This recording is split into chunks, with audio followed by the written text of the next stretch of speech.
இல்லம்மா, ஐயா ஐயா நம்பர்ல தான் வருவாங்கம்மா. சரி. வந்திருப்பாங்க. உள்ளதா இருக்காங்கம்மா ஐயா. சரி சரி. இன்ட்ரோ கொடுத்துருங்க.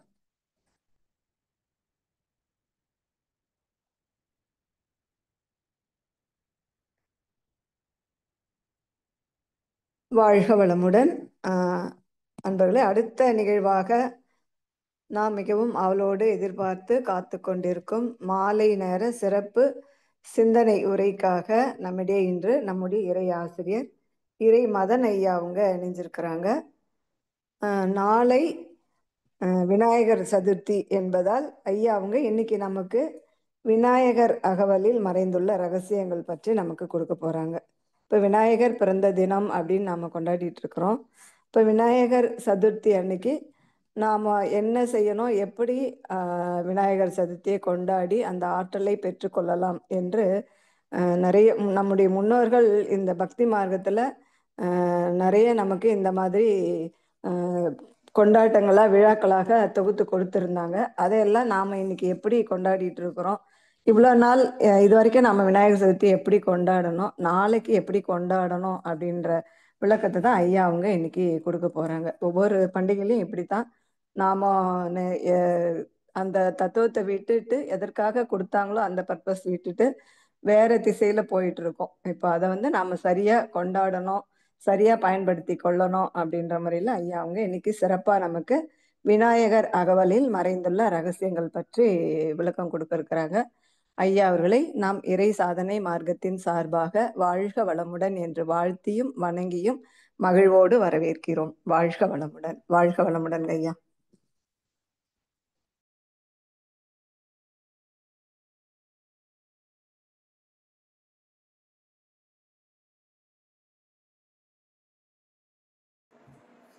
வாழ்க வளமுடன்.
வாழ்க வையகம், வாழ்க வையகம், வாழ்க வளமுடன். குரு வாழ்க, குருவே எல்லாம் வல்ல அருட்பேராற்றலையும் அதன் அனைத்து தன்மாற்று நிலைகளையும் ஒரு சேர நினைந்து நன்றியுணர்வோடு வணங்கிக் கொள்வோம். ஆசான் அருட்தந்தை வேதாத்திரி மகரிஷி அவர்களே நம்மோடு சூக்குமமாக நிறைந்திருந்து இன்றைய தெய்வீக நிகழ்வுகள் அனைத்தையும் மிக சிறப்பாக நிகழ்த்தி கொடுப்பாராக. வாழ்க வளமுடன். வாழ்க வளமுடன். வாழ்க வளமுடன். நண்பர்களே, மிக்க மகிழ்ச்சி. ரொம்ப நிறைவான சந்தோஷமான நாள் இல்லைங்களா? நாளைக்கு விநாயகர் சதுர்த்தி. அதாவது இந்த விநாயகர் சதுர்த்தி பற்றி நாம் முன்னாடியே ஒரு உரை தெளிவாக கொடுத்துருக்குறோம்.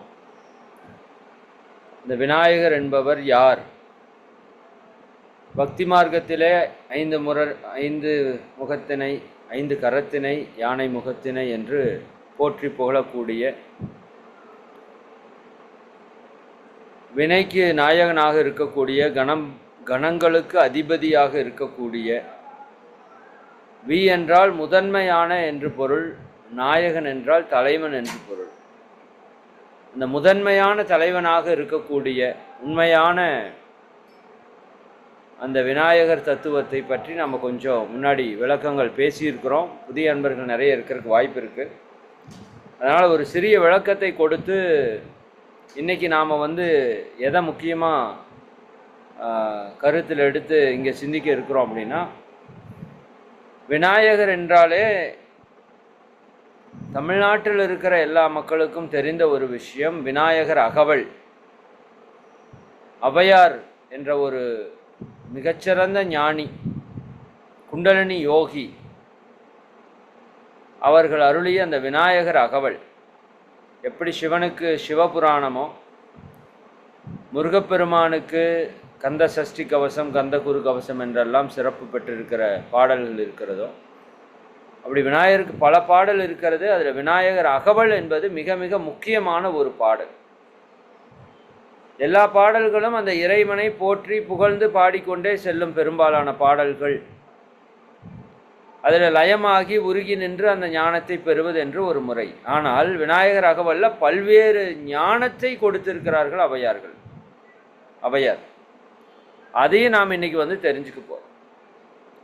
அதாவது விநாயகர் அகவல்ல சொல்லப்படுற விஷயம் என்னன்னா, விநாயகர் அகவல் எப்படி உருவானது அப்படின்னு பார்க்கும்போது, ஒரு 2 நாயன்மார்கள் கைலைக்கு சென்று கொண்டிருந்தார்கள். ஔவையார் ஒரு கோவிலில் பூஜை செய்து கொண்டிருக்கிறார் விநாயகருக்கு. அவர்கள் இவர்களை பார்க்கிறார்கள். போகிற ஒரு காட்சி பார்க்கும்போது அவங்க கைலைக்கு போகிறாங்க, இவங்களுக்கும் கைலைக்கு போகணும் என்ற ஒரு ஆர்வம் ஔவையாருக்கு. அப்போ அந்த பூஜை பண்ணுறாங்க. அதில் பூஜையில் நிறைய விதமான விளக்கங்கள் சொல்கிறாங்க. ஒரு சிலர் ரொம்ப வேகமாக ஔவையார் பூஜை பண்ணாங்க. அப்போ விநாயகர் ஔவையாரே பொறுமையாக பண்ணுங்க, நான் உங்களை கொண்டு போய் கைலாயத்துக்கு விட்டுறேன் இவங்களுக்கு முன்னாடியே, நீங்கள் எப்பவும் போல் பொறுமையாக பண்ணுங்கன்னு சொல்கிற மாதிரி ஒரு கதையை கதையாக எடுத்துக்கொள்ளணும், உள்ளே இருக்கிற கருத்தை எடுத்துக்கொள்ளணும் இல்லைங்களா? இன்னொரு இடத்துல ஔவையார் எப்பொழுதும் போல பொறுமையாக அந்த பூஜைகளை முடித்தார். அந்த பூஜையின் போது பாடப்பட்ட பாடல் தான் இந்த பாடல். விநாயகரை வழிபடுவதன் போது அந்த விநாயகர் என்ற ஒரு தெய்வீக ஆற்றலை பெறுவதற்காக, உணர்வதற்காக பாடப்பட்ட பாடலாக இந்த பாடலை கொடுத்துருக்குறாங்க. அதில் என்ன ஒரு பியூட்டினா, இந்த பாடலை பாடி முடித்த உடனே சரிதானே, விநாயகர் அங்கு தோன்றி ஔவையாரை நேரடியாக கையிலைக்கு எடுத்து சென்றதாக அந்த வரலாறு சொல்லுது. அப்போ இந்த 2 நாயன்மாரில் ஒருத்தர் பேர் ஞாபகம் இல்லை எனக்கு, 2 பேரில் ஒருத்தர் குதிரை மேலே வந்ததாகவும் ஒருத்தர் யானை மேலே சென்றதாகவும் அந்த வரலாறு.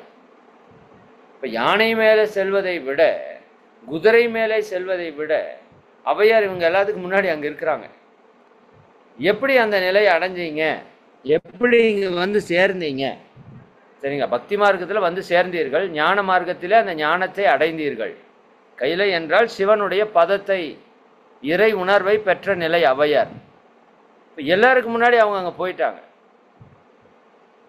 எப்படி எங்களுக்கு முன்னாடி நீங்கள் போய் சேர்ந்தீங்க அப்படிங்கிறது சாதாரணமாக பார்த்தோம்னா, நான் யானையில் வந்தேன், நான் குதிரையில் வந்தேன், என்னை விட நீங்கள் எப்படி வேகமாக போனீங்கன்னு கேட்குறது சாதாரண வழக்கு. ஆனால் அதுக்குள்ளே இருக்கிற நுட்பம், இவர் ஒரு மார்க்கத்தை கடைபிடித்திருக்கிறார், அவர் ஒரு மார்க்கத்தை கடைபிடித்திருக்கிறார். எல்லோரும் கையிலை என்ற இறைவனை உணர்வதற்காக சென்று கொண்டிருக்கிறார்கள்.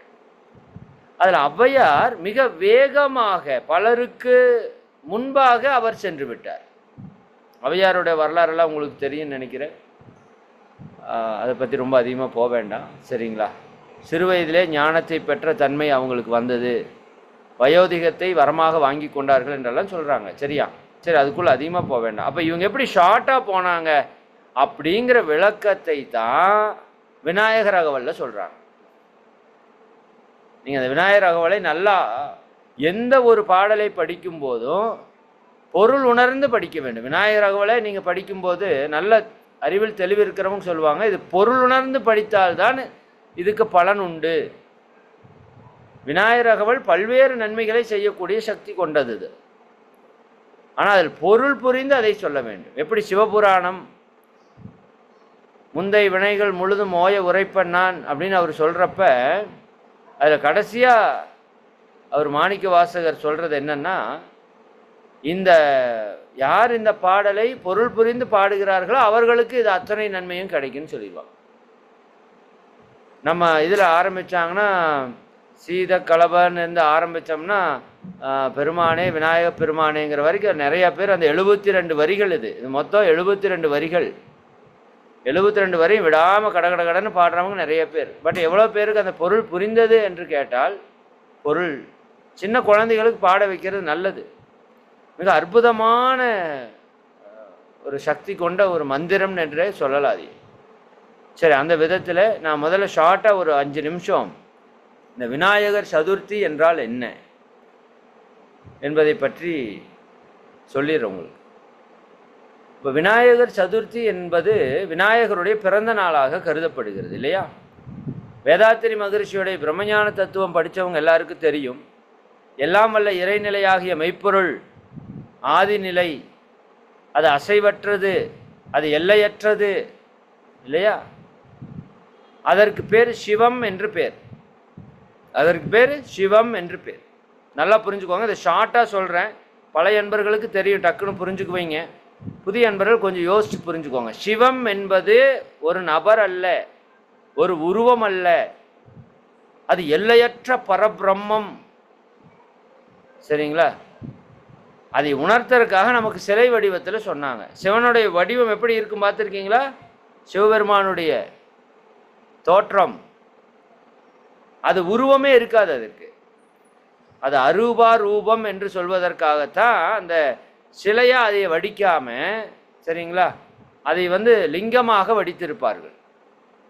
அது கருமை நிறத்திலே வடிவமைத்திருப்பார்கள். அது கருப்பாக இருக்கிறது என்பதை உணர்த்துவதற்காக. கல்லிலே வடித்திருப்பார்கள், அது அசைவற்று இருப்பது என்பதற்காக. ஆக்சுவலாக கல் அசையுது, அது உங்களுக்கு தெரியுமான்னு தெரியல. கல் எதனால் ஆனது? அணுக்களால் ஆனது. அணுக்கள் என்ன செய்து கொண்டிருக்கிறது? அசைந்து கொண்டிருக்கு. அப்போ கல்லுக்குள்ள அசைவு நிகழ்ந்து கொண்டிருக்கிறது. இருந்தாலும் பொதுவாக வெளிப்படையாக பார்க்கும்போது கல் என்பது அசையாததாக நாம் கருதுகிறோம். காற்று அசைவது போல, நீர் அசைவது போல கல் என்பது அசையாது. அப்போ இறைவன் அசைவற்று இருக்கிறான், அவன் கருமையாக இருக்கிறான், அவனுக்கு உருவம் கிடையாது என்பதையெல்லாம் உணர்த்துவதற்காக லிங்கத்தை கொண்டாந்து வச்சாங்க. அப்புறம் நம்மால் கண்ணு காது மூக்கு வாயு கை காலெல்லாம் செட் பண்ணிட்டான்னு வச்சுக்கோங்களேன். சரிங்களா? இறைவன் அங்கு இங்கு எண்ணாதபடி எங்கும் பிரகாசமாய் இருப்பவன் இறைவன் என்று சொல்கிறோம். அப்போ இந்த சிலையை நீங்கள் பார்க்குறீங்களா? இந்த சிலை அங்கு இங்கு எண்ணாதபடி எங்கும் பிரகாசமாக இருக்குதானா? இல்லை, இறைவன் அப்படி இருக்கிறான். சரிண்ணா? பட் அவன் அங்கிங்கு எண்ணாதபடி எங்கும் பிரகாசமாக இருப்பவனை, எல்லையற்ற அந்த உணர்வை ஞானிகளால் உணர முடியுமே தவிர அறிவில் குறைவுடைய நம்மால் உணர முடியாது. அப்போ நாம் உணர்வதற்காக, நாமும் அந்த நிலையை அடைவதற்காக என்ன செய்தால் நாம் அந்த நிலையை அடைய முடியும் என்பதை உணர்ந்த ஞானிகள் அவர்கள் என்ன பண்ணுறாங்க? இந்த ஒரு விஷயத்தை முன்னெடுத்து ஒரு சிலை வழிபாடு, உருவ வழிபாடு, அரூபமாக இருக்கிற இறைவனை எல்லோரும் வணங்க முடியாது. அப்போ அதற்கு ஒரு உருவத்தை கொடுத்தது தான் சிலை வழிபாடு. சரிங்களா? அது தவறு அல்ல. பட் சிலை வழிபாட்டில் ஒரு குறிப்பிட்ட நிலைக்கு மேலே அந்த அரூபம் என்ற நிலையை உணர்ந்து உருவத்திலிருந்து அரூபத்திற்கு செல்ல வேண்டிய நிலை வரணும், ஞானம் வரணும். பட் நம்மகிட்ட பலர் பேருக்கிட்ட அதற்கான விளக்கம் இல்லாததுனால இன்றைக்கி சமுதாயத்தில் பல்வேறு சிக்கல்கள். சரி, அது ஒரு பக்கம். அப்போ சிவன் என்பது என்ன? ஷார்ட்டாக சொல்கிற, அது எல்லையற்ற சக்தி, அளப்பரிய சக்தி, அதுக்கு எல்லையே கிடையாது. அங்கு இங்கு எண்ணாதபடி எங்கும் பிரகாசமாக இருக்கக்கூடிய ஒரு மெய்ப்பொருள், ஒரு பேராற்றல், ஒரு பேரறிவு. அப்போ இந்த மெய்ப்பொருள் அசைவற்று இருக்குது, அதுக்கு பேர் சிவம். நான் அடிக்கடி சொல்லுவேன், சிவனேன்னு இருக்கிறேன், நானே சிவனேன்னு இருக்கிறேன். அப்படி நீங்கள் கேட்பீங்களா? வீட்டில் கேட்பீங்களா? யாராவது ஏதாவது சொன்னாங்கன்னா, நானே சிவனேன்னு இருக்கேன், என்னையாப்பா நோன்றேன். சரியா? அவர் யாராவது சொல்லுவாங்க, டேய் சக்தி இருந்தால் வேலை செய், இல்லாட்டி சிவனேன்னு போய் உட்கோரு. அப்போ அமைதியாக இருக்கிறது, சும்மா இருக்கிறதுக்கு பேர், அசைவற்று இருக்கிறதுக்கு பேர் சிவம். இப்படி புரிஞ்சுக்கோங்க. சரி, அசைவற்றதிலிருந்து அசைவுடைய ஒன்று தோன்றியது. இது எப்படி தோன்றியதுன்னு விளக்கம் சொன்னா அது வேற டாப்பிக்காக போயிடும். புரிஞ்சுக்கோங்க. அசைவற்ற ஒன்றிலிருந்து அசைவுடைய ஒன்று தோன்றியது. இறைநிலையினுடைய தன்னிருக்க ஆற்றலால் துகள்களாகி காந்த துகள்களாக மாற்றம் பெற்றது. இந்த காந்த துகள்களைத்தான் சக்தி என்று சொல்கிறோம். இந்த பிரபஞ்சம் முழுக்க என்ன நிறைந்திருக்குது? காந்த துகள்கள் நிறைந்திருக்கு. அதனால் இதுக்கு பேர் வான்காந்த பேராற்றல் என்று சொல்கிறோம், பிரபஞ்ச காந்த பேராற்றல் என்று சொல்கிறோம் இல்லையா? அப்ப சிவம் என்பது அசைவற்ற நிலை, சக்தி என்பது அசையக்கூடிய நிலை. அப்ப அசைவற்ற நிலையும் அசையக்கூடிய நிலையும் ஒன்று சேர்ந்த போது முதலில் ஒரு அணு உருவாயிருக்கும் இல்லையா? இந்த அசைவுடைய அந்த துகள்கள் ஒன்றிணைந்து ஒரு அணுவாக மாறிச்சு. அந்த அணுவாக மாறிய நாள் இருக்கு பாருங்க, அந்த நாள் தான் விநாயகர் சதுர்த்தி. அப்படின்னா புரியுதா? சிவனும் சக்தியும் இணைந்து, தந்தையும் தாயும் இணைந்து ஒரு குழந்தையோட கரு உருவாகுது இல்லை? கரு உருவாகுது இல்லை? அந்த கரு உருவான நாள் இருக்குல்ல, அதுதான் நீங்கள் பிறந்த நாள். நிறைய பேருக்கு தெரியுமான்னு தெரியல. நீங்கள் அம்மா வயிற்றிலிருந்து வெளியே வந்து விழுந்த நாள் பிறந்த நாள்னு சொல்கிறோம். ஆக்சுவலாக அது பிறந்த நாள் கிடையாது. ஜாதகத்தின்படி நீங்கள் அந்த பிறந்த நாள்லேருந்து குறிப்பிட்ட நாளை 280 நாளோ என்னவோ முன்னாடி கழித்து தான் உங்களுக்கு ஜாதகம் வந்து நிர்ணயிக்கப்படும். சரிங்களா? அப்போ அம்மாவும் அப்பாவுடைய உயிரணு கருவணு என்று எப்போ எந்த க்ஷணத்தில் இணைந்ததோ அதுதான் பிறந்த நேரம், பிறந்த நாள். அப்படி இந்த விநாயகர் என்கின்ற தத்துவம் எதை குறிக்கிறது அப்படின்னா, கணங்களுக்கு அதிபதி எது? கணம் நிலம், நீர், நெருப்பு, காற்று, விண் என்ற பஞ்சபூதங்கள். 5 கரம் என்பது எதை குறிக்கிறது? பஞ்சபூதங்களை குறிக்கிறது. 5 கரத்தினை, யானை முகத்தினை, இந்தி நிலம்பெறை, போலுமயிற்றினை, நன்றி மகன்றனை, ஞான கொழுந்தினை புந்தியில் வைத்தடி போற்றுகின்றோமே. ஞான கொழுந்து, அறிவு கொழுந்து, அறிவினுடைய உச்சம். அறிவு எங்க இருக்கிறது? எங்கும் இருக்கிறது. அறிவில்லாத இடமே கிடையாது. சரிங்களா? அப்ப அறிவு கடவுள் என்று சொல்லுவாங்க விநாயகரை, ஞான கடவுள் என்று சொல்கிறோம். ஞான கடவுள் என்று முருகரை சொல்றோம். விநாயகர் அதற்கும் மேல ஒருபடி அறிவு கடவுள் என்று சொல்வார்கள். சரி, அப்ப அதில் என்ன சொல்லப்படுகிறதுனா, சிவனும் சக்தியும் இணைந்த போது முதல்ல உருவானது விண். அதான் இந்த பிரபஞ்சம் முழுக்க நிறைஞ்சிருக்கிறது விண். கூட காந்தமும் நிறைஞ்சிருக்கு. சரிங்களா? அப்ப இந்த பிரபஞ்சம் முழுக்க நிறைந்திருக்கிற விண், இது முதல் பூதம், முதல் பௌதீகம், முதல் கணம். சரிங்களா? கணபதி என்றால் கூட, கணம் என்றால் கூட சிறு துகள்கள் என்று ஒரு பொருள் இருக்கிறது. சரி, அதுக்குள்ள ரொம்ப நுட்பமா பேசினா போர் அடிச்சிடும் உங்களுக்கு. அப்ப இந்த பஞ்சபூதத்தில் முதல் பூதம் விண் உருவானது.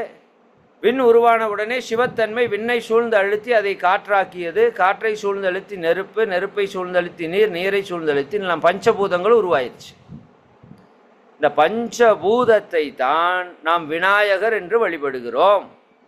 அப்படி நீங்கள் புரியணும். முதல்ல விநாயகரை போய் கும்பிட்றப்ப என்ன உங்களுக்கு கண்ணுக்கு முன்னாடி வரணும்? இத்தனை நாள் என்ன வந்திருக்கும்? யானை முகம் வந்திருக்கும், தும்பிக்கை வந்திருக்கும், அதில் இருக்கிற லட்டு வந்திருக்கும், பெருங்காது வந்திருக்கும், கைகள் வந்திருக்கும், 4 கரங்களிலே வைத்திருக்கிற பொருட்கள் எல்லாம் ஞாபகத்துக்கு வந்திருக்கும். இது ஒவ்வொன்றும் ஒவ்வொரு தத்துவம்.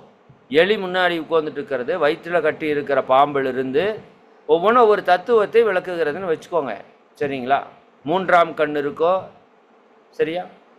அப்போ இனிமேல் நமக்கு என்ன வரணும் அப்படின்னா, விநாயகரை போய் பார்த்த உடனே முதல்ல என்ன ஞாபகத்துக்கு வரணும்னா, இந்த எல்லாம் வல்ல இறைவனே பஞ்சபூதங்களாக மலர்ச்சி பெற்றிருக்கிறான். பஞ்சபூதங்கள் தான் பிரபஞ்சமாக மலர்ச்சி பெற்றிருக்கிறது. இன்னும் பஞ்சபூதங்கள் ஒன்று சேர்ந்துதான் அனைத்து உயிர்களாகவும் இருக்கிறது. உண்மையா? எல்லா உயிர்களாக இருக்கிறது யாரு? பஞ்சபூதம் தான். அப்ப நீங்க யாரு? பஞ்சபூதம். நான் யாரு? பஞ்சபூதம். நான் அடிக்கடி சொல்லுவேன், அந்த பஞ்சபூத தவத்தில் நமக்கு பிரச்சனைன்னு வந்தால் இதில் தான் வரணும், பஞ்சபூதத்தில் தான் வரணும்.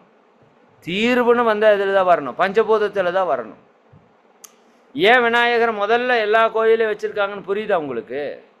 இந்த பிரபஞ்சமே அவர் கண்ட்ரோலில் தான். அவர் தான் பிரபஞ்சமே. சரிங்களா? நீங்கள் விநாயகரை வழிபடுவது என்பது பஞ்சபூதங்களை வழிபடுவதற்கு சமமான ஒரு செயல். மகிழ்ச்சி கொடுத்துருக்காங்களா? பஞ்சபூத தவம், நிலம், நீர், நெருப்பு, காற்று, விண் என்ற பஞ்சபூதங்களிலிருந்து ஒன்றி கலந்து உயிர் கலப்பு பெறுகிறோம்.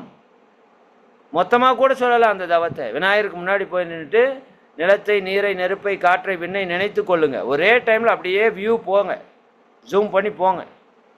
பூமிக்கு மேலே விரிஞ்சு நில்லுங்க. பிரபஞ்சத்தில் விண்ணை பாருங்க, அப்படியே காற்றை பாருங்க, அப்படியே நெருப்பை பாருங்க, பூமிக்கு மையத்தில் கடலை பாருங்க, அப்படியே நிலத்தை, பூமியை பாருங்க. பஞ்சபூதங்கள், பஞ்சபூதங்களோடு ஒன்றி கலப்பு, உயிர் கலப்பு பெறுகிறோம். பஞ்சபூதங்களிலிருந்தும் பஞ்சபூதங்களினாலும் இரவும் பகலும் எல்லா நேரங்களிலும் எல்லா இடங்களிலும் எல்லா தொழிலும் காப்பு பெறுகிறோம். சொல்லுங்க. பஞ்சபூத சக்திகள் உங்களை சூழ்ந்து கொள்ளும். அதுக்குன்னு மண் வந்து உங்களை சுற்றி நிற்குமா, தண்ணி வந்து நிற்குமா, படத்துலலாம் காட்டுற மாதிரி நெருப்பு வந்து நிற்குமானா நிற்காது. அதற்குள்ளே என்ன இருக்குதுன்னா காந்த துகள்கள் இருக்கிறது. இது ஒரு நுட்பமான விஷயம். உங்களுக்கு புதிய அன்பர்களுக்கு புரிஞ்சுக்க முடியுதான்னு பாருங்கள். இது ரொம்ப ஒரு நுட்பமான ஒரு விஷயம். எது? இந்த துகள்கள் என்ற கான்செப்ட். இப்போ நிலம் எதனால் ஆனது அப்படின்னா துகள்களால் ஆனது. நீர் எதனால் ஆனதுன்னா துகள்களால் ஆனது. எல்லாமே துகள்களால் ஆனது தான். விண்ணு துகள்களால் ஆனது. சரிங்களா? லட்டு பூந்தியால், சரி, லட்டு பூந்தியால் ஆனது. சரியா? இப்போ லட்டுங்கிறது பெருசு, அது பூந்தியால் ஆனது சிறுசு. எல்லாமே அணுக்களால் ஆனது, எல்லாமே துகள்களால் ஆனது. சரிங்களா? அப்போ இந்த பஞ்சபூதங்கள் முழுக்க என்ன இருக்குது? துகள்கள் தான் இருக்குது. உங்கள் மனம் என்ற மாபெரும் சக்தி கொண்ட துகள். சரிங்களா? அது நினைச்சா எந்த துகளையும் இழுக்கிற ஆற்றல் அதுக்கு இருக்கு. அதனால தான் மனதால் இறைவனை தொழ வேண்டும் என்று சொல்கிறோம். சரிங்களா? அப்போ மனதால் பஞ்சபூதங்களை நினைக்கும் போது பஞ்சபூதத்திலிருந்து காப்பு பெற முடியும். பஞ்சபூதத்தினுடைய ஆற்றலை முழுமையாக நாம் பெற்றுக்கொள்ள முடியும். சரிங்களா? ரைட். அப்போ விநாயகர் என்பவர் யார் என்று முதல் புரிஞ்சுக்கணும்னா பஞ்சபூதங்களுடைய வெளிப்பாடு. சரிங்களா? பஞ்சபூதங்கள் என்ன பண்ணுது? பஞ்சபூதம் தான் இந்த பிரபஞ்சம் முழுக்க அனைத்து செயல்களையும் நிகழ்த்தி கொண்டு இருக்குது. அது இல்லாமல் எதுவுமே நடக்காது. அதனால் பஞ்சபூதத்தை வழிபட்டு அதனோடு ஒன்றி கலந்து உயிர்கலப்பு பெற்று அதனுடைய ஆற்றலை பெற்றிருக்கும் போது அது நமக்கு எப்போதும் நன்மையே செய்யக்கூடியதாக மாற்றம் பெறும்போது அது பல்வேறு நன்மைகளை செய்யும். பல்வேறு இல்லை, எல்லா நன்மையுமே செய்யும். நம்ம உடலில் இருக்கிற நோய்களை போக்கும், மனதில் இருக்கிற பிரச்சனைகளை போக்கும், குடும்பத்தில் இருக்கிற தொந்தரவுகளை போக்கும், பொருளாதாரத்தில் இருக்கிற பிரச்சனைகளை தீர்க்கும், இன்னும் முக்தியையும் கொடுக்கும். பஞ்சபூதத்துக்கு அவ்வளோ ஆற்றல் இருக்குது. சரிங்களா? இதை உணர்ந்த நம்ம முன்னோர்கள் இறைநிலையே பஞ்சபூதமாக வந்திருப்பதை உணர்ந்து எல்லா கோவில்கள்லையும் என்ன வச்சுருக்காங்க? பிருத்திவிலிங்கம், அப்புலிங்கம், தேயிலிங்கம், வாயுலிங்கம், ஆகாஷ்லிங்கம் என்று பஞ்சலிங்கங்களை வைத்திருப்பது உங்களுக்கு தெரியும். பஞ்சபூதங்களுக்கு ஸ்தலங்கள் இருப்பது உங்களுக்கு தெரியும்.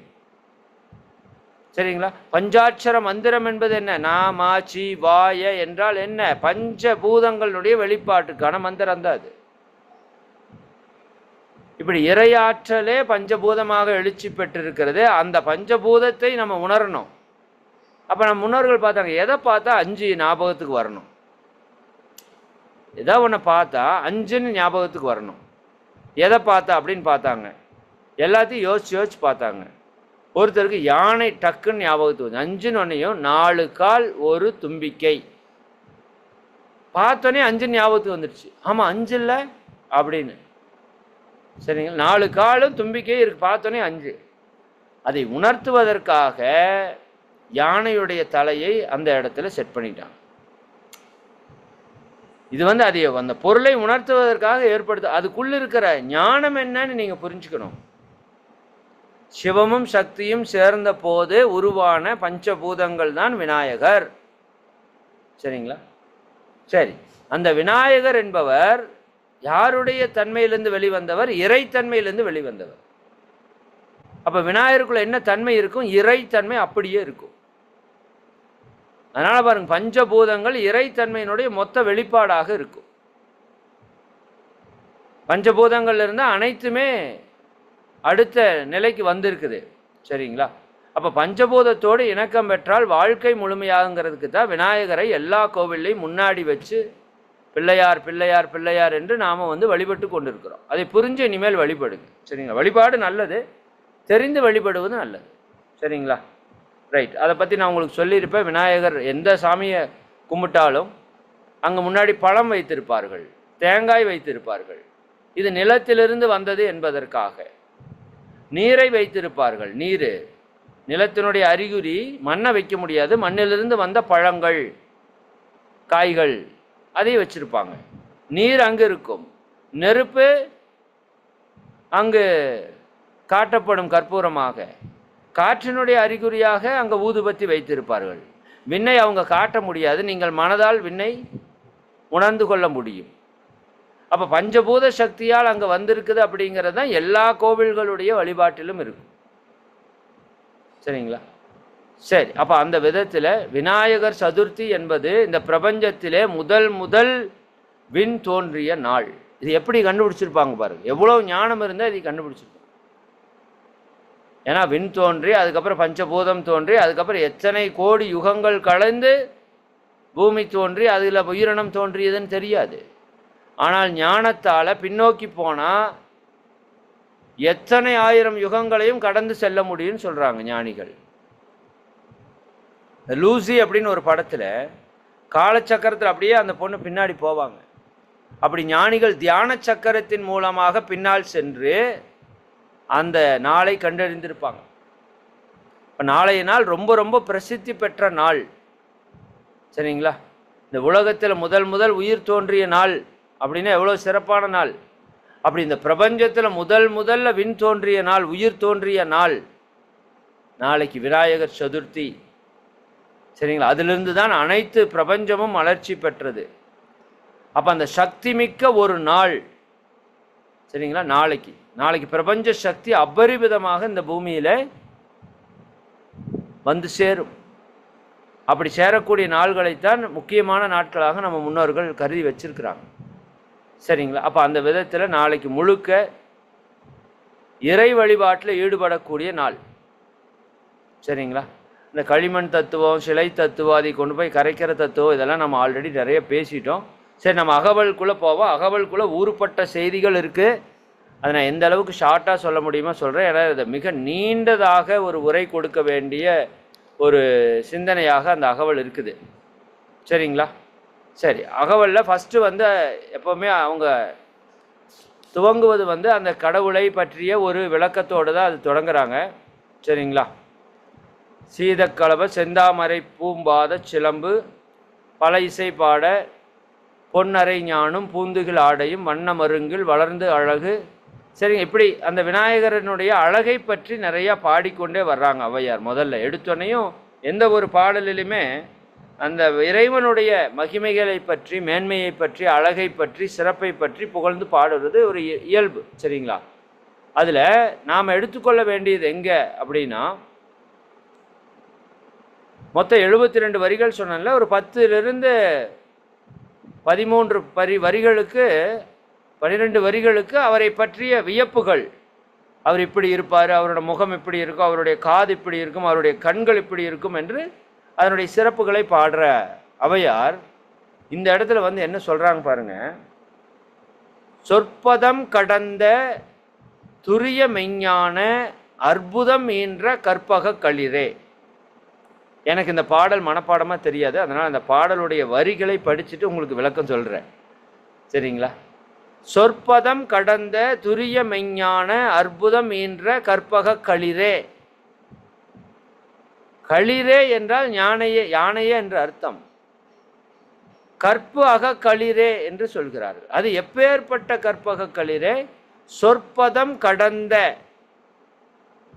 ஒன்றை வாயினால் சொல்ல முடியாத, சொல்லுகின்ற பதத்தை கடந்த. எதை உங்களால் சொல்ல முடியாது இந்த பிரபஞ்சத்தில்? இறைவனை பற்றி முழுமையாக உங்களால் சொல்ல முடியாது. சொல்ல முடியுமா? சரி, ஏன்னா இறை என்பது அது எல்லையற்ற பெருவெளி. அதனோடு ஒன்றி கலக்கும் போது அதைத்தான் சொல்லுவாங்க, நாம் அதுவாக மாறி நின்று விடுகிறோம். அப்போ அதை வாயில் சொல்லி புரிய வைக்க முடியாது. இல்லாட்டி எத்தனையோ மகான்கள் கடவுளை சொல்லி புரிய வச்சிருப்பாங்களே. கண்டவர் விண்டிலர், விண்டவர் கண்டிலர்னு சொல்லுவாங்கல்ல. பார்த்தவன் சொல்ல முடியாது, சொன்னவன் அவன் பார்த்துருக்கவே மாட்டான். சரிங்களா? அப்பேற்பட்ட ஒரு பொருள். அப்போ நம்ம சொல்லுகின்ற சொற்களிலே அந்த பதங்களை எல்லாம் கடந்து நிற்கின்ற துரிய, பாருங்க தியானம் வந்துருச்சு பாருங்க. நான் என்ன சொன்ன, முதல்லையே சொன்னேன், அந்த 2 நாயன்மார்களும் சென்றதை விட மிக மிக வேகமாக அவர்கள் கையிலே அடைந்தார்கள் என்றால், மிக வேகமாக அவர்கள் ஞானத்தை பெற்றார்கள், இறையுணர்வை பெற்றார்கள் என்று அர்த்தத்தை எடுத்துக்கொள்ள வேண்டும். ஔவையார் மிக வேகமாக இறையுணர்வை பெறுவதற்கான நுட்பத்தை இந்த கவியில நமக்கு சொல்லியிருக்காங்க. இந்த பிறவியில பெற முடியும்னு சொல்லியிருக்காங்க. எனக்கு ஆச்சரியம் அந்த கவியை படிக்கிறப்ப. நான் இவ்வளவு நாள் இது மேலோட்டமா படித்தது தான், சரிதாங்களா? இன்னைக்கு தான் அது கொஞ்சம் ஆழமாக சிந்தனைக்கு எடுத்திருக்கிறேன். அவ்வளவு ஆழமான மேலோட்டமான அதில் சித்தத்துக்குள்ளே சிவலிங்கம் காட்டி, சத்தத்துக்குள்ளே சதாசிவம் காட்டி எல்லாம் ரொம்ப ஆழமான விளக்கங்கள். இந்த 2 வரிக்கே ஏகப்பட்டது பேசலாம். நம்ம கடைசியாக அதெல்லாம் வருது. குண்டலினி சக்தியை பற்றியெல்லாம் பேசியிருக்காங்க. அதற்கு முன்னாடியே அந்த துரிய சக்கரத்தினுடைய நிலை, துரியாதீத நிலை, மௌன நிலை, ஆராதாரத்தை பற்றி பேசியிருக்காங்க, சரிதானுங்களா? உடம்புக்குள் இருக்கிற உயிரினுடைய இயக்கத்தை பற்றி பேசியிருக்காங்க, குண்டலினி சக்தி இயக்கத்தை பற்றி பேசியிருக்கிறாங்க, பஞ்ச தன்மாத்திரைகளை பேசியிருக்காங்க, பஞ்சபூதங்களை பேசியிருக்கிறாங்க, சிவ தத்துவத்தை பேசியிருக்காங்க, இருள் தத்துவத்தை பேசியிருக்காங்க. 72 வரியில் எப்படா இத்தனை தத்துவம் அப்படியே வரிசையாக அடுக்கியிருக்காங்க, சரிங்களா? அப்போ என்ன சொல்கிறாங்க? சொற்பதம் கடந்த துரிய மெஞ்ஞான. துரியம் என்பது நமக்கு நல்லா தெரியும், தலை உச்சி இல்லையா? தலை உச்சி துரிய சக்கரம். இது இறைவனை அடைவதற்கான நுழைவாயில். சகசிராதார யோகம் என்றும் பிரம்மரந்தர யோகம் என்றும் நம்ம சித்தர் பெருமக்களால் சொல்லப்பட்ட யோகம். அப்ப அந்த துரியம் அதில் ஆழ்ந்து நிலைக்கும் போது என்ன கிடைக்கிறது? அந்த மெஞ்ஞானம், துரிய மெஞ்ஞான அற்புதம் ஈன்ற கற்பக களிரே, சரிங்களா? அந்த விநாயகருடைய நிலை எப்படி சொல்றாங்க? அந்த அற்புதத்திலே திளைத்திருக்கின்ற கற்பக களிரே. அப்ப விநாயகர் என்பவரை நீங்க சிலை வடிவில் பார்ப்பது ஒரு அடிப்படை நிலை. பட் இப்ப நான் சொல்ற நிலை இருக்கு பாத்தீங்களா? சொல் பதம் கடந்த துரிய மெஞ்ஞான. மெஞ்ஞானம் என்றால் என்ன? அதான் உண்மையான ஞான நிலை, மெய்ப்பொருள் நிலை, எல்லையற்ற நிலையில் இருக்கக்கூடிய அற்புதம் என்ற கற்பக களிரே. அப்ப இறை ஆற்றலை நீங்க விநாயக பெருமானை எப்படி பார்க்கணும் அப்படின்னா, நம்ம துரிய நிலையிலிருந்து அந்த துரியாதீத நிலைக்கு நாம் செல்லும் போது இருக்கிற அந்த பேரின்ப நிலை இருக்கு இல்லையா? அந்த நிலையில் இருக்கிறது தான் விநாயகருடைய உண்மையான நிலை.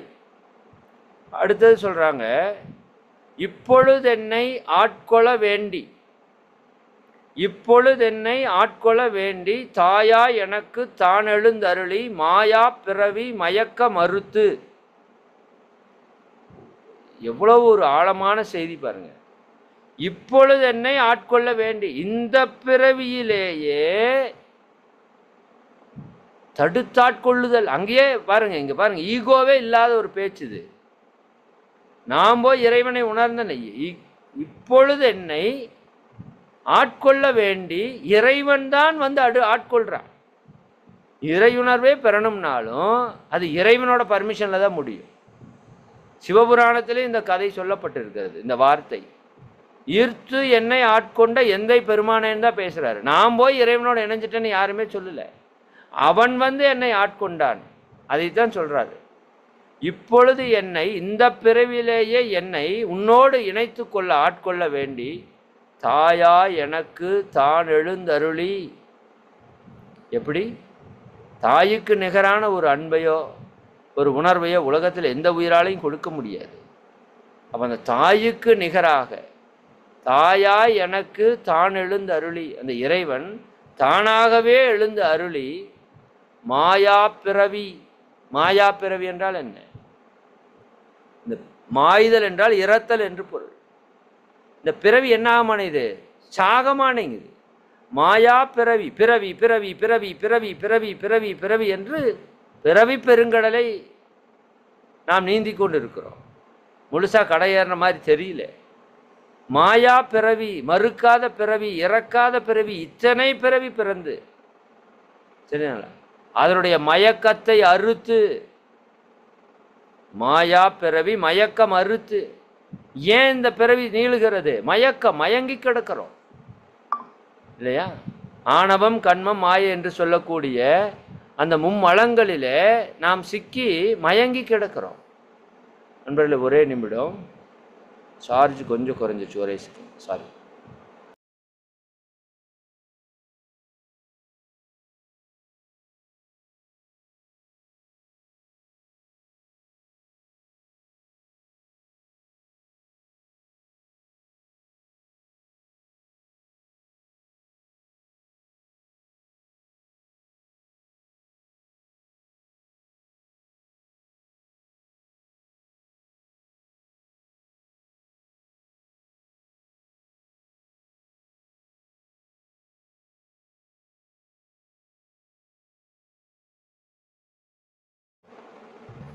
வாழ்க வளமுடன்.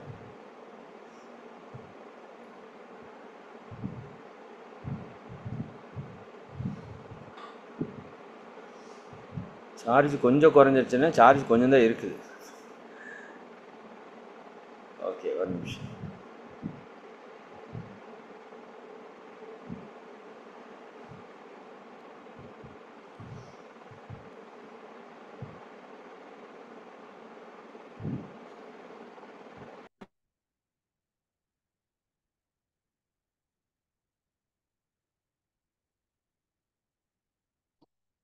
ஓகே, இது வீடியோ கொஞ்சம்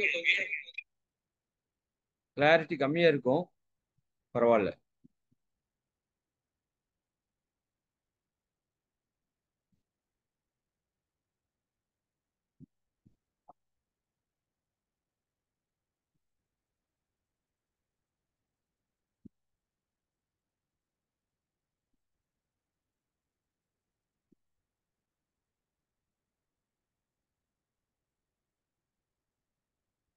ஓகே,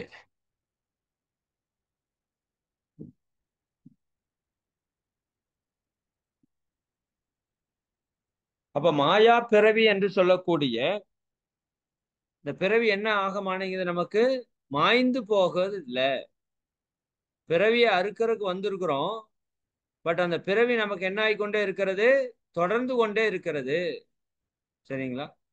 அப்ப அதனுடைய மயக்கத்தை அறுக்க வேண்டும். எதனால பிறவி தொடர்கிறது அப்படின்னா, நமக்கு எது வாழ்க்கை, எது உண்மை என்று தெரியல.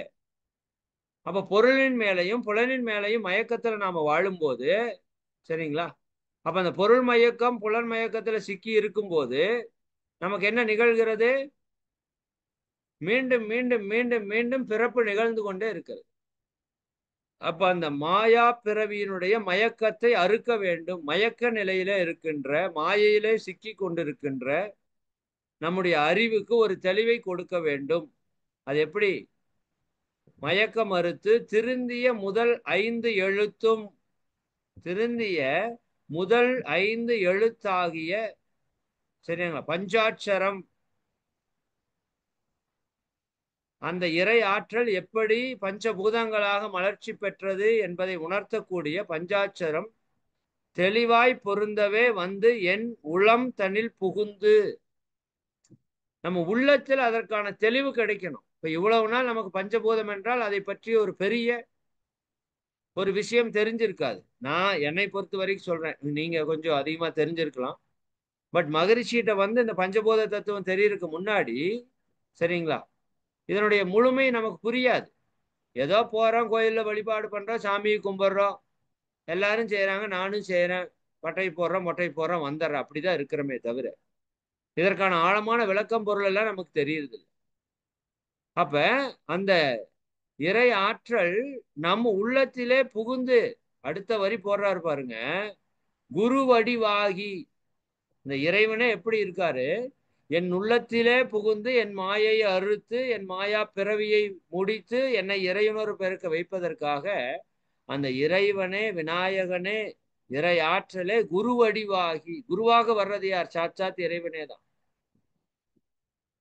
சரிங்க, குரு வடிவாகி குவலயம் தன்னில் திருவடி வைத்து, குவலயம்னா இந்த உலகம், சரிங்களா, அப்ப இந்த உலகத்திலே குருவாக அந்த இறைவனே அவதரித்து, திறமிது பொருள் என வாடா வகை, திறமிது பொருள் என, அதென்ன திறமிது பொருள் என, எது உண்மையான பொருள், எப்பொருள் எத்தன்மைத்து ஆயினும் அப்பொருள் மெய்ப்பொருள் காண்பது அறிவு.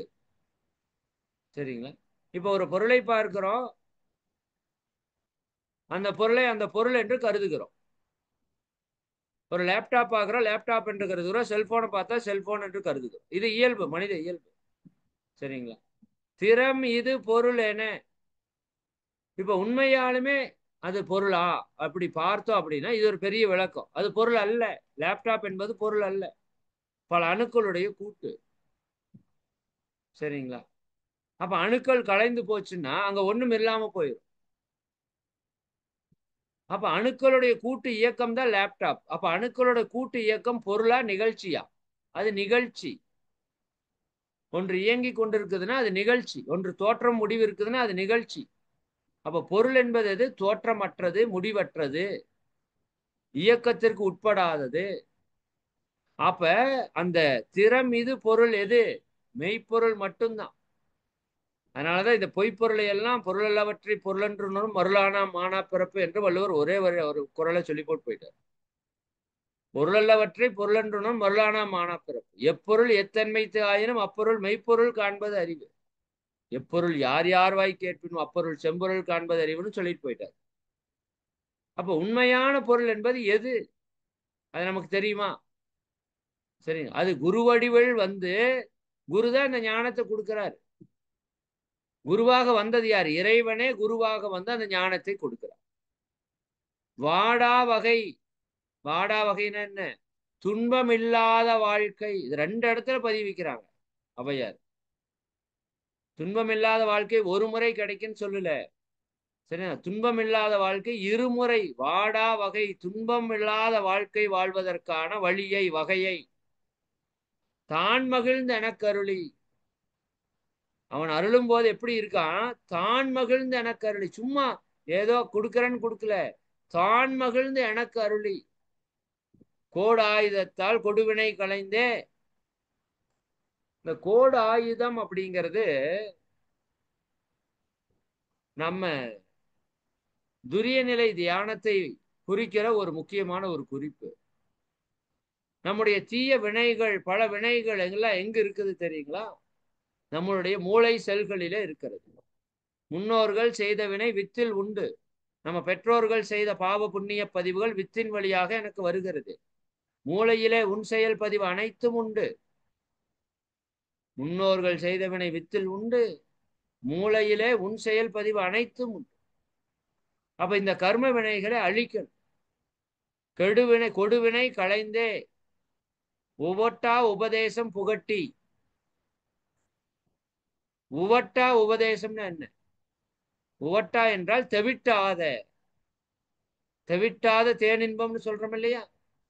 அது எப்படி அந்த உபதேசத்தை கொடுக்குறாங்க? உவட்டாத, தெவிட்டாத அந்த உபதேசத்தை எனக்கு கொடுத்து, எனக்கு போதித்து, என் செவியிலே, சரிதாங்களா, தெவிட்டாத ஞான தெளிவையும் காட்டி. இந்த ஞானம் என்பது பேரின்பம். நாம் அடையக்கூடிய இன்பம் என்ன இன்பம்? சிற்றின்பம். இந்த உலக மக்கள் நாம் அணைந்து கொண்டிருக்கிற இன்பம் சிற்றின்பம். இறைவனை உணர்ந்தால் நாம் பெரும் இன்பம் பேரின்பம். அதை பற்றி விளக்க நான் பலமுறை சொல்லியிருக்கிறேன். தெவிட்டாத இன்பம், அந்த இன்பம் எத்தனை இன்பத்திலே நீங்கள் திளைத்தாலும் அது தெவிட்டாது. உலக இன்பங்கள் தெவிட்டுவிடும். அப்ப அந்த தெவிட்டாத ஞான தெளிவையும் காட்டி, ஞானம் என்ற அந்த அறிவை அறியக்கூடிய அந்த ஆற்றலையும் நமக்கு கொடுத்து, ஐம்புலன் தன்னை அடக்கும் உபாயம். எங்க எவ்வளவு பெரிய விஷயம் பாருங்க. 4 வார்த்தையில முடிச்சுட்டாங்க. ஐம்புலன் தன்னை அடக்கும் உபாயம். 5 புலன் என்ன? இந்த மனித வாழ்க்கையில துன்பத்திற்கு காரணம் என்ன? இப்ப நம்மளை வாடா வகை செய்ய வைக்கணும்னு சொல்றாங்களே, துன்பம் இல்லாம நம்ம வாழ வைக்கணும்னு சொல்றாங்க. நம்மளை துன்பப்படுத்தக்கூடிய விஷயம் எது? ஐம்புலன்கள். அப்ப ஐம்புலன் தன்னை அடக்கும் உபாயம். இந்த 5 புலன்கள் தீய வழியில சென்று பார்க்காததை பார்க்குது, கேட்காததை கேட்குது, பேச வேண்டானா பேசுது இல்லையா? சாப்பிட வேண்டானா சாப்பிடுது, செய்ய வேண்டானா செய்யுது. புலன்கள் நம்ம கட்டுப்பாட்டுல இல்லை. புலன் கட்டுப்பாடு இல்லாத வரைக்கும் நம்ம வாழ்க்கையில இன்பம் என்பது நிலை பெறாது. அப்ப அதை உணர்ந்துதான் எழுதுறாங்க பாருங்க. இறைவன் என்ன பண்றான்?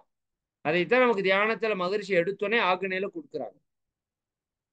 ஆக்னியில என்ன பண்றாங்க? 5 புலன்களை அடக்கி அறியக்கூடிய தியானம் ஆக்னே தியானம்.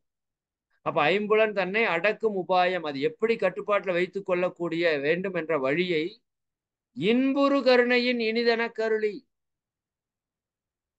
சரிதானே?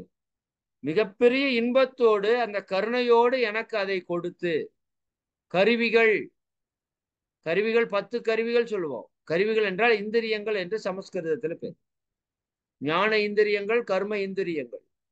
ஞானத்தை கொடுக்கக்கூடிய இந்திரியங்கள் மெய், வாய், தோல், மூக்கு, கண், காதுகள். 5 புலன்கள் என்று சொல்றோம்ல, தோல், நாக்கு, மூக்கு, கண்ணு, காது. 5 புலன்கள். இது ஞான இந்திரியங்கள். கர்ம இந்திரியங்கள் 5 இருக்கிறது. சரிதானுங்களா? யூரின் போற உறுப்பு, குதத்தசை, மோஷன் போற உறுப்பு, கைகள், கால்கள், வாய். வாய் 2லயுமே வரும். ஞான இந்திரியத்துல வரும் சுவை உணர்வதற்காக. கர்ம இந்திரியம் செயல் கருவியாக பேசுவதற்கு வரும். பேசக்கூடிய வாய், செய்யக்கூடிய கைகள், கால்கள், மலவாய், குதத்தசைகள் என்று 5 உறுப்புகளும் கர்ம இந்திரியங்களுக்குள்ள வரும். அப்ப 10 கருவிகள். சரிங்களா? அந்த 10 கருவிகளும் ஒடுங்கும் கருத்தினை அறிவித்து. இன்னும் கருவிகளுக்கு நிறைய விளக்கங்கள் கொடுப்பாங்க. நாம பொதுவா 10 கருவிகள்னு சொல்றோம்.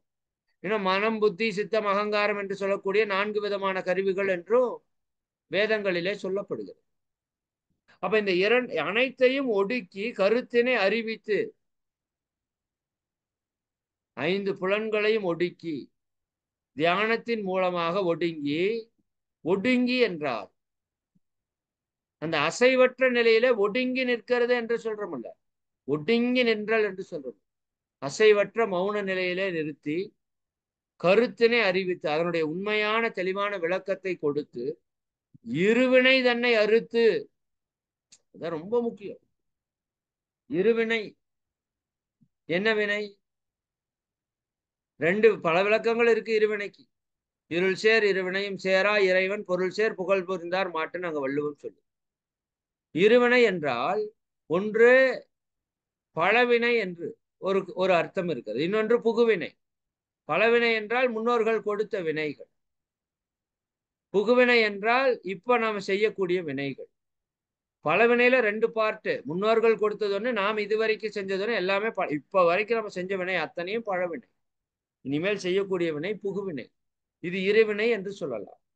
இன்னொரு விதத்திலே இருவினையை நல்வினை என்றும் சொல்லலாம், தீயவினை என்றும் சொல்லலாம்.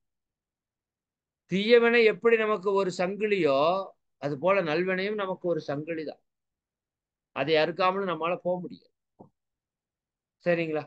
அப்ப அந்த இருவினை தன்னை அறுத்து இருள் கடிந்து. இருள்னா என்ன? இருட்டு. இருட்டை கடிந்து. அப்ப இருட்டை கடிக்கணுமா அப்படின்னா, இருள்னா இங்க என்ன? இருள்னா என்ன அர்த்தம்? இருள் என்றால் அறியாமை என்ற இருள் என்று அர்த்தம். இப்ப உலகமே அறியாமை என்ற இருளிலே சிக்கி கிடக்கிறது. அப்ப அந்த அறியாமை இருளிலிருந்து மீட்டெடுக்கக்கூடிய சக்தி யாருக்கு இருக்கு? இறைவனுக்கு இருக்கு. அந்த மெய்ப்பொருளுக்கு இருக்கு. அந்த மெய்ப்பொருள் தானே விநாயகராக வந்திருக்கிறது. பஞ்சபூத சக்தியாக வந்து நம்மை காத்து கொண்டிருக்கிற பஞ்சபூதங்களுடைய சேர்க்கை தான் அனைத்து உயிர்களும் குருமார்கள். அவ குருவின் வழியாக வந்து நமக்கு இதை காட்டுகிறார்கள். இருள் கடிந்து அப்படின்னா என்ன? அறியாமை என்னும் இருளை நீக்கி தலம் ஒரு 4 தந்தன கருளி மலம் ஒரு 3 மயக்க மறுத்தே 9 வாயில் ஒரு மந்திரத்தால் 5 கதவை அடைப்பதும் காட்டி ஆறாதாரத்து அங்குச நிலையும். அப்படின்னா என்ன சொல்றாங்க? சரிதானுங்களா? தலம் ஒரு 4. ஒரு மனிதன் முக்தி அடையணும்னா 4 தலங்கள் இருக்கிறது. சாலோகம், சாமீபம், சாரூபம், சாயுச்சியம். இதை பற்றியெல்லாம் விளக்கம் நமக்கு தெரியணும். இதைத்தான் மகரிஷி அவங்க பிறப்புக்கு முன்ன இறப்புக்கு பின்ன உயிரினுடைய நிலை. இந்த உயிர் பிரிந்ததுக்கு அப்புறம் 4 நிலைக்கு செல்லும். ஒண்ணு இறைவனோடு இணையும். அதான் மகான்கள் நேரடியா கோயிலுக்குள்ள போய் சாமியோட இணைகிறாங்கல்ல. அவ்வளவு ஒரு தூய நிலை வந்துச்சுன்னா இந்த உயிர் இறைவனோடு இணைந்து விடும். சரிங்களா? இல்ல அதுக்கு நல்வினைக்கான பயன்கள் ஏதாவது மிச்சம் இருந்ததுன்னா அது பிரபஞ்ச ஆற்றலோடு இருக்கும். சரிங்களா? அதுல கொஞ்சம் தீய வினைகள் கலந்திருக்கும் போது அந்த ஆற்றல் எங்கிருந்து போகாது, இந்த பூமியை கடந்து போகாது. சரிங்க, நல்லதும் இல்லை கெட்டதும் இல்லை. சரியா, அந்த நிலை ஒன்று. நிறைய ஆசாபாசங்களோடு இருக்கின்ற நிலை ஒன்று. அப்ப இந்த ஆசாபாசங்களோடு இருக்கிற நிலை பூமியை விட்டு மேலெழுப்பி செல்லாது. அப்ப இந்த நிலையெல்லாம் கடந்து நம்ம போகணும். எங்க போகணும்? சாயுச்சிய நிலைக்கு போகணும். அதனாலதான் அந்த கந்த குரு கவசத்துல இந்த சாயுச்சிய நிலையை இறைவன் நேரடியாக எனக்கு அருளினான் என்று அந்த ஞானி பாடியிருப்பாங்க. அப்ப தலம் ஒரு 4 தந்தன கருளி மலம் ஒரு 3. எது 3 மலம்? மும்மலம். ஆணவம், கண்மம், மாயை. ஆணவம் என்பது தன்முனைப்பு, தான், அகங்காரம். இதிலிருந்து தோன்றுவதுதான் அதிகாரப்பற்று. இதிலிருந்து தோன்றுவதுதான் பொருள் பற்று. தான் தனது, நான் தான் அப்படின்னு சொல்றோம்ல, இது என்னோடதுன்னு பிடிக்கிறோம்ல. அதனுடைய வெளிப்பாடு என்ன? அதனுடைய மூலம் என்ன? தன்முனைப்பு, ஆணவம். அதிலிருந்து தோன்றுவைதான் 6 தீய குணங்கள், பஞ்சமகாபாதகங்கள். மகரிஷி அழகா பலமுறை நமக்கு சொல்றாங்க. அப்ப மலம் ஒரு 3 மயக்கம் அறுத்தே. இந்த ஆணவம் நம்மகிட்ட இருக்கிறது. இதுக்கெல்லாம் நிறைய பேசணும். கண்மம் என்றால் பாவ பழிச்செயல் பதிவுகள். இப்பிறவிலே முற்பிறவிலே நாம செய்த பதிவுகள் இருக்கு இல்லையா, பாவ பதிவுகள். அதைத்தான் கண்மம் என்று சொல்கிறோம். களங்கங்கள். மாயை என்றால் என்ன? உண்மை என்று எது என்று தெரியாமல் மயங்கி கிடக்கிற நிலையை மாயை என்று சொல்கிறோம். அப்ப இந்த 3 மலங்களை அறுக்கணும். மகிழ்ச்சி சொல்லுவாங்களா, மனிதன் கூட்டல் மும்மலம், சாரி, கடவுள் கூட்டல் மும்மலம் இட் இஸ் ஈக்குவல் டு மனிதன். மனிதன் மைனஸ் மும்மலம் இட் இஸ் ஈக்குவல் டு கடவுள். அவ்வளவுதான். அதைத்தான் சொல்றாங்க அவையார். மலம் ஒரு 3 மயக்கம் அறுத்தே. அதுல இருக்கிற உண்மையை புரிஞ்சுக்கிட்டா அந்த மும்மலங்களை நம்மை விட்டு போய்விடும். 9 வாயில். எது 9 வாயில்? நம்ம உடம்பு 9 வாயில் சொல்லுவோம். உடம்புல 9 ஓட்டை இருக்கிற உடல் அப்படின்னு சொல்லுவோம். கண் 2 வாயில் ஓட்டை, காது 2, மூக்கு 2, வாய் 1. எத்தனையாச்சு? 2, 4, 6, 7. யூரின் போற உறுப்பு, மோஷன் போற உறுப்பு. 9 துளைகள் இருக்கிற உடல், 9 வாயில். ஒரு மந்திரத்தால், சரிங்களா, அங்க ஒரு மந்திரத்தை உபதேசித்து ஒரு மந்திரத்தால் ஐம்புல கதவை அடைப்பதும் காட்டி. இந்த இறைவனை என்ன பண்ணிட்டான்? மந்திரம்ங்கிற பொருள் தீட்சை என்பதை இந்த இடத்துல குறிக்கும். மந்திரத்தின் மூலமாகவும் 5 புலன்களை அடக்கிறதுக்கு சொல்லிக் கொடுக்கலாம். தீட்சையின் மூலமாகவும் புலன்களை அடக்கிறதுக்கு சொல்லிக் கொடுக்கலாம். சரிங்களா? அப்ப 9 வாயிலை ஒரு மந்திரத்தால் ஐம்புல கதவை அடைப்பதும் காட்டி. இந்த 5 புலன்கள் இருக்கிற கதவு எங்க அப்ப அடைபடும்? நீங்கள் ஆக்கினையிலே துரியத்திலே நின்று தவம் செய்யும் போது புலன்கள் வேலை செய்யுமா? தியானத்துல ஆழ்ந்து செஞ்சுட்டீங்கன்னா புலன்கள் எல்லாம் அடைக்கப்பட்டு விடும். எப்படி தூக்கத்துல புலன்கள் அடைக்கப்படுதோ அப்படி தியானத்திலையும் புலன்கள் அடைக்கப்பட்டு. ஒரு மந்திரத்தால் ஐம்புல கதவை அடைப்பதும் காட்டி ஆறாதாரத்து அங்குச நிலையும். ஆறாதாரம் என்பது என்ன? மூலாதாரம், சுவாதிஷ்டானம், மணிப்பூரகம், அநாகதம், விசுக்தி, ஆகினை. இன்னைக்கு நாம பேசல, பல்லாயிரம் வருஷத்துக்கு முன்னாடியே பேசிட்டாங்க அவையார். ஆறாதார பெருநிலை கடந்தால் பேராதார நிலையை அடையலாம் இல்லையா? அப்போ இந்த 6 ஆதாரங்களுக்கும் மேலான நிலையாக இருக்கக்கூடிய துரிய நிலை அங்குச நிலையும். பேரா நிறுத்தி. பேரா நிறுத்தினா என்ன? அசைவற்ற அங்கேயே நிறுத்தி அதிலேயே நிலை பெறச் செய்து. அதைத்தான் மகிழ்ச்சி சொல்றாங்க. துரியத்திலே ஆழ்ந்து ஒடுங்கி அகத்தவத்தின் பொருள் கண்டு அதன் பெருமை உணர்ந்திடுவீர். அந்த கவி இல்லை. அறிவதனை கருவினிலே இணைத்து தவ மாற்ற ஐம்புலனும் அமைதி பெறும் அருகுணமும் சீராம். அறிவுத்தன் விழிப்பு நிலை பிறலாத தெளிவில் 5 பெரும் படிச்செயல்கள் விளைய வழி ஏது? அறிவு உயிரில் அடங்கி, அறிவு உயிரில் அடங்கி மேலும் ஆழ்ந்து ஒடுங்கி துரியம் நிற்க முன்வினைப்போம்னு எழுதியிருப்பார். அதுதான் இங்க விளக்கத்தை அவையார் சொல்றாங்க. அறிவு உயிரில் அடங்கி மேலும் ஆழ்ந்து ஒடுங்கி துரியம் நிற்க முன்வினைப்போம். பிரம்மரந்திரம் இறைவனை உணர்வதற்கான வழி திறக்கும். அப்ப அதை பேரா நிறுத்தி பேச்சுரை அறுத்தே. மௌனத்தை 3 இடத்துல தெரிவிக்கிறாங்க. இறை உணர்வுக்காக பேச்சுரை அறுத்து என்னை மௌனத்தில் இருக்க வைத்து, இதெல்லாம் நம்ம பண்ணிட்டு இருக்கிறோம். அகவல்ல சொல்லப்படுவதை வேதாத்திரியத்திலே செய்து கொண்டிருக்கிறோம். அகவலுக்கான ஒரு எக்ஸ்பிளனேஷன் தான் வேதாத்திரியம்னே வச்சுக்கலாமே. அவ்வளவு விளக்கங்கள் இதுல இருக்கு. இட பிங்களை எழுத்து அறிவித்து, இடகளை பின்களை என்று ஓடக்கூடிய நாடிகளுடைய விளக்கத்தை கொடுத்து, கடையில் சுழுமுனை கபாலமும் காட்டி, கடைசியா இது சுழுமுனை, இடகளை பின்களை சுழுமுனை, சூரியக்கலை சந்திரக்கலை குருநாடி என்று சொல்லக்கூடிய சுழுமுனை, கடையில் கடைசியில தான் எது ஓப்பன் ஆகுது? சுழுமுனை ஓப்பன் ஆகுது. அது எங்க இருக்குது? கபாலத்திலே. மூலாதாரத்திலிருந்து கபாலத்தை நேரடியாக இணைக்கக்கூடியது.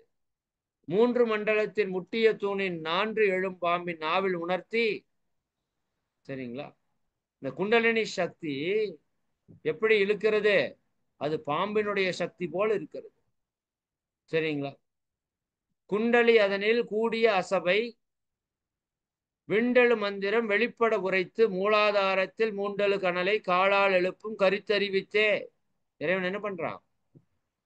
இந்த மூலாதாரத்திலே மூண்டெழு கனலை, நாம் அதைத்தான் ஆக்னை தியானத்துல மகரிஷி நமக்கு கொடுக்குறாங்க. மூலாதாரத்திலே அதே தியானம் கொடுக்கறப்பவே என்ன சொல்றாங்க?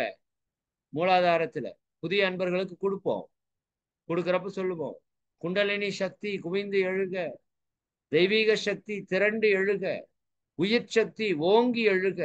ஏன்? அது உறக்க நிலையில இருக்குது. இப்போ குண்டலினி நமக்கு எப்படி இருக்குது? உறக்க நிலையில இருக்கிற. அதான் பாம்பு எடுத்து காமிச்சாங்க. அது ஒரு உதாரணம். பாம்பு ஒண்ணு உள்ளெல்லாம் ஓடுறது இல்லை. பாம்பு படுத்திருந்தா இப்படி படுத்திருக்கு. சரிங்களா? அது எழும்போது எப்படி எந்திரிக்குது? இப்படி எந்திரிக்குது பாம்பு. சரிங்களா? அப்ப அது போல நம்மளுடைய சக்தி ஓட்டம் எப்படி போகுதுங்க? இப்படி போகுது. ஒவ்வொரு சக்கரத்திலையும் மாறி மாறி மாறி. அது உதாரணத்துக்கு பாம்பை அடையாளம் காட்டினாங்க. அப்ப பாம்பு பிடிச்சிட்டாங்க நிறைய பேர். நம்ம அடையாளம் காட்டினா அதை பிடிச்சி சாரை பிடிச்சி சாரை விட்டுட்டு சக்கையை பிடிச்சிக்கிற கதை தான் நமக்கு. சரிங்களா? அப்ப அந்த விண்டெழு மந்திரம் வெளிப்பட உரைத்து, மூலாதாரத்தில் மூண்டெழு கனலை காலால், காலால் என்றால் காற்றால் எழுப்பக்கூடிய கருத்தை அறிவித்து, அன்னைக்கு மூச்சு பயிற்சியின் மூலம் குண்டலினி எழுப்புனாங்க. ஆமா, இன்னைக்கும் அந்த முறை இருக்கு. சுவாச ஓட்டத்தை சீர்படுத்துவதன் மூலமாக, சுவாசத்தை சரியாக முறையில இயக்குவதன் மூலமாக குண்டலினி எழுப்ப முடியும். ஆனா பட் லாங் ப்ராசஸ், மிக நீண்ட கால ப்ராசஸ் பண்ணணும். காலால் எழுப்பும் காற்றால், காலால் என்றால் காற்றால், கால் பிடித்து மூலக்கணலை மதிமண்டலத்தின் மேலெழுப்பில் தேகம் எழுமோ பராபரமேன்னு சொல்றாங்கல்ல தாய்மான சாமி. சரிங்க, கால் என்றால் காற்று. அப்ப காலால் எழுப்பும் கருத்தறிவித்தே அமுத நிலையும், அந்த நிலை எப்பேற்பட்ட நிலை? அமுத நிலை, அமிர்தம், பேரின்பம், இரவா நிலை, அமுத நிலையும் ஆதித்தன் இயக்கமும் சூரியனோட இயக்கத்தையும், குமுத சகாயன் அப்படின்னா சந்திரனுக்கு பேர் குமுத சகாயன், அவர்களுடைய குணத்தையும் எனக்கு சொல்லி, இடைச்சக்கரமான நாபி சக்கரத்தினுடைய விளக்கத்தை சொல்லி, உடல் சக்கரத்தின் உறுப்பையும் காட்டி, உடல்ல இருக்கிற 7 சக்கரங்கள் நாம சொன்னோம்ல, இப்ப மூலாதார சுவாதிஷ்டான மணிப்புர அநாத விசுத்தி ஆக்னை துரியம் என்று 7 சக்கரங்களுக்கும் உறுப்பையும் காட்டுறாங்க. இறைவன் குருவாகி அந்த நமக்கெல்லாம் சொல்லி கொடுத்துருக்காங்களே, இதெல்லாம் நமக்கு சொல்லி கொடுத்தாச்சு. ஔவையாருக்கு கொடுக்கப்பட்ட ஞானம் நமக்கு கொடுக்கப்பட்டு விட்டது மகரிஷியால். நீங்க எல்லாருமே சொல்லியுமா, இங்க இருந்தா என்ன உறுப்பு? இது பிட்யூட்டரி சுரப்பி, இது பீனியல் சுரப்பி, இது தைராய்டு சுரப்பி, அதான உறுப்பு. சக்கரங்களுக்கான உறுப்பு கண்டுபிடிச்சிட்டாங்க பாருங்க, எவ்வளவு பெரிய விஷயம். சரிங்களா? இங்க இருக்கிற thymus, thyroid, pancreas, adrenal, sexual gland எல்லாம் இறை ஆற்றல் அப்படி காட்டி கொடுத்திருக்கிறது. சண்முக தூளமும் சதுர்முக சூக்கமும் எண்முகமாக இனிதன கருளி. சரிங்களா? புரியட்ட காயம் புலப்பட எனக்கு தெரியட்டு நிலையம் தரிசனப்படுத்தி, கருத்தினில் கபால வாயில் காட்டி இருத்தி. அதாவது புரியட்ட காயம்னா 8 விதமான விஷயங்கள் இருக்கு. மகரிஷி சொல்லுவாங்க, ஒரு ஜீவன் இருக்குதுன்னா அதுக்கு 8 அங்கங்கள் என்று சொல்வார். சரிங்களா? ஒரு உயிர் இருக்குது அப்படின்னா அதற்கு 5 இயக்கங்கள், 8 இயக்கங்கள் இருக்கணும். அதாவது உடல், உயிர், ஜீவகாந்தம், கருமையம், மூளை, உள்ளம், மனம், புலங்கள், 8 இணைப்பு இயக்க ஜீவன். 8ல் 1 இல்லை என்றால் விடல் வேண்டும் பெயரை, பின் அதற்கு ஜடப்பொருள் என்று உரைத்திடுதல் நீதி. ஒரு உயிர் என்றால் அதற்கு 8 இயக்கங்கள் இருக்கும். உடல், உயிர், ஜீவகாந்தம், கருமையம், மூளை, உள்ளம், மனம், புலன்கள். ஜீவனின் 8 சிறப்பு இயக்கங்கள்னு பேசுவாங்க. அப்ப 8 சிறப்பு இயக்கங்களை எனக்கு உணர்த்தி அதை எனக்கு புலப்படுமாறு செய்து, புலப்பட எனக்கு தெரியட்டு நிலையும் தரிசனப்படுத்தி, எனக்கு தரிசனம்னா தர்ஷன், தரிசனம்னா தெரிவித்து அறிவித்து காட்டி, கருத்தினில் என்னுடைய சிந்தனையில் கருத்தினில் அதை உணர வைத்து, கபால வாயில் காட்டி. கபால வாயில் எது? இதான் வாயில், கபால வாயில். 1000 இதழ் கொண்ட தாமரைன்னு சொல்றோம்னா சகசிராதார யோகம். இதுதான் கபால வாயில், தி கேட்வே ஆஃப் காட், இறைவனை அடைவதற்கான நுழைவு. அதையும் காட்டி அங்கு என்னை இருத்தி சமாதியில் அங்கே நிற்க வைத்து, இதெல்லாம் சமாதி அடையக்கூடிய இடம். முக்தி இனிதென கருளி, முடிஞ்சிருச்சு, அவ்வளவுதான். எனக்கு முக்தியும் கொடுத்துட்டு, விநாயகர் நிலை என்ன? எனக்கு முக்தியை கொடுக்கக்கூடிய ஞான விநாயகர் இல்லையா? முக்தி இது இனிதென கருளி என்னை அறிவித்து, முக்தி எனக்கு கொடுத்ததுக்கு அப்புறம் யார் அறிவிச்சிடறான்? எனக்கு நான் யார் என்பதை நான் தெரிந்து கொள்கிறேன். எனக்கு அருள் செய்து, சரிங்களா, முன்னை வினையின் முதலை களைந்து, அப்படி எழுதியிருக்காங்க. இதுக்கு தடையா இருக்கிறதெல்லாம் எது? நம்ம முற்பிறவியில் செய்த பாவ வினைகள். முன்னை வினையின் முதலை களைந்து, முன்னை வினையில எத்தனை நம்ம செஞ்சு வச்சிருப்போம், அதையெல்லாம் களைந்து வேரோடு எடுத்து சாய்த்து, வாக்கும் மனமும் இல்லா மனோலயம் தேக்கியே. வாக்கும்னா பேச்சும், மனமும்னா எண்ணங்கள். வாக்கும் மனமும் இல்லா மனோலயம் தேக்கியே. மனம் என்னாகிவிட்டது? இறைவனோடு லயமாகிவிட்டது. அதான் ஆலயம் என்ற சொல். ஆன்மா லயமாக வேண்டும் இறைவனோடு. அப்ப மனம் லயமாகி விட்டது யாரோடு? இறைவனோடு. அப்ப அங்க என்ன இருக்காது? பேச்சு இல்ல, வாக்கு இல்ல, மனமும் இல்லை. சரிங்களா? வாக்கும் மனமும் இல்லா மனோலயம் தேக்கியே எந்தன் சிந்தை தெளிவித்து, இருள்வெளி இரண்டுக்கும் ஒன்றிடம் என்ன? என்னுடைய சிந்தையை நீ தெளிவாக்கி, சரிங்களா, இது எல்லாம் சொல்லி என்னுடைய மனதிலே என்னுடைய சிந்தனையிலே ஒரு தெளிவை கொடுத்து, இருள் வெளி இரண்டுக்கு ஒன்றிடம் என்ன? சரியா? இது மகரிஷி தத்துவத்துக்கு வந்தாதான் இந்த கான்செப்டே புரியும். இருள் என்றால் என்ன, ஒளி என்றால் என்ன? இருள் என்றது ஆதி அந்தமாக இருப்பது இருள், அதிலிருந்து தோன்றியது ஒளி. இந்த இரண்டுக்கு மூலமாக இருப்பது என்ன? இருளாக இருக்கிற மெய்ப்பொருள் தான்.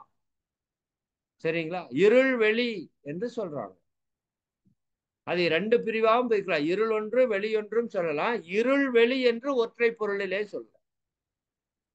அப்ப இருள் வெளி இரண்டுக்கு ஒன்றிடம் என்ன? அருள் தரும் ஆனந்தத்து அழுத்தி. அது எப்பேற்பட்ட ஆனந்தம்? பேரின்பம். அருள் தரும் ஆனந்தத்திலே என்னை அழுத்தி, என் செவியில் என் காதுகளில் எல்லையில்லா ஆனந்தம் அளித்து, எல்லையில்லாத ஆனந்தத்தை கொடுத்து, அல்லல் களைந்தே துன்பத்தை போக்கி, அருள் வழி காட்டி, அந்த இறைவனுடைய வழியிலே செல்லக்கூடிய ஞானத்தை கொடுத்து, சத்தத்தினுள்ளே சதாசிவம் காட்டி. அதுதான் அங்க கான்செப்ட். நான் இப்ப பேசிட்டு இருக்கேன்ல, சத்தம். இந்த பேச்சுக்கு மூலம் என்ன? கண்டுபிடிங்க பார்க்கலாம். பேச்சு எங்கிருந்து வருதுன்னு கண்டுபிடிங்க பார்ப்போம். உங்க காதுகள்ல பேச்சு கேட்குது, சத்தம் கேட்கிறது, நீங்கள் உணர்ந்து கொண்டிருக்கிறீர்கள். அது எங்கிருந்து வந்தது? என்னுடைய தொண்டையின் வழியாக வந்தது. என் தொண்டைக்கு எங்கிருந்து வந்தது? உயிருடைய இயக்கத்திலிருந்து வந்தது. உறுப்புகளுடைய இயக்கத்திலிருந்து வந்தது. உறுப்புகளுக்கு உயிருடைய இயக்கத்திலிருந்து வந்தது.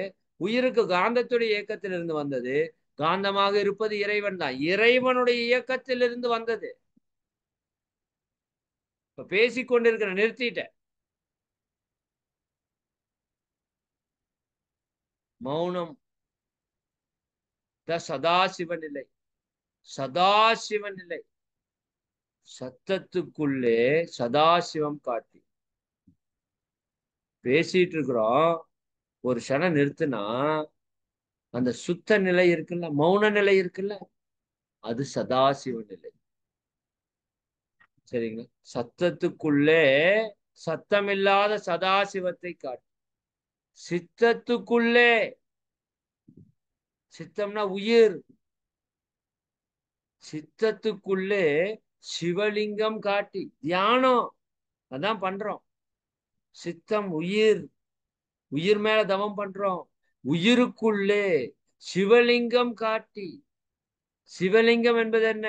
நீங்க பாக்குற லிங்கம் அல்ல, எல்லையற்ற மெய்ப்பொருள். சித்தத்துக்குள்ளே சிவலிங்கம் காட்டி அணுவிற்கு அணுவாய், அப்பாலுக்கு அப்பாலாய். அணுவிற்கு அணுவாய் என்ன? அணுதான் இருக்கலே சிரிச்சு, அதை விட சிறியதாய் இறையானே இருக்கிறான்.